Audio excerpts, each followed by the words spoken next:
అమరావతిలో ఆంధ్రజ్యోతి ఎండీ రాధాకృష్ణ కుమార్తె కుమారుడికి ప్లాట్ల కేటాయింపుపై మాజీ మంత్రి పేర్ని నాని సంచలన వ్యాఖ్యలు చేశారు. నీరుకొండలో భూములిచ్చిన రైతులకు అన్యాయం జరుగుతుంటే వీరికి మాత్రం ఖరీదైన చోట ప్లాట్లు ఎలా వచ్చాయని ఆయన ప్రశ్నించారు. అమరావతి రైతుల కర్మ ఏంటి, వీరి అదృష్టం ఏంటని నిలదీస్తూ ప్రభుత్వ తీరును ఆయన తీవ్రంగా తప్పుబట్టారు. అమరావతిలో పొలాలు ఇచ్చిన రైతులకి ఆ కర్మ ఏంటి, వీళ్ళకి మాత్రం అద్భుతమైన ప్లాట్లు ఎందుకు వస్తాయి? రిటర్న్ రూట్ ప్లాట్లు ఎక్కడ వచ్చినాయి? వెస్ట్ బైపాస్ పక్కకు వస్తాయి. ఈ బెజవాడ రమేష్ ఎవరు? బెజవాడ రమేష్కి ఎక్కడిచ్చారు? 4 రోడ్ల జంక్షన్ కమర్షియల్ ప్లాట్, ఒకటే ప్లాట్ 2500 గజాలు సచివాలయానికి దగ్గరలో 4 రోడ్ల జంక్షన్లో 2500 గజాల కమర్షియల్ ప్లాట్. ఈ రమేష్కి పట్టిన అదృష్టం, బెజవాడ రమేష్కి పట్టిన అదృష్టం మిగతా రైతులకి పట్టదా అని అడుగుతున్నాను.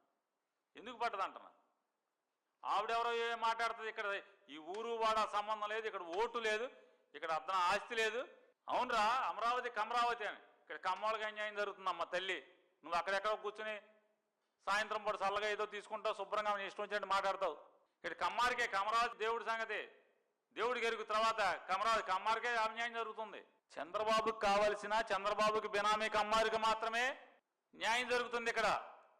మిగతా ఏ కమ్మారికి కూడా న్యాయం జరగట్లా.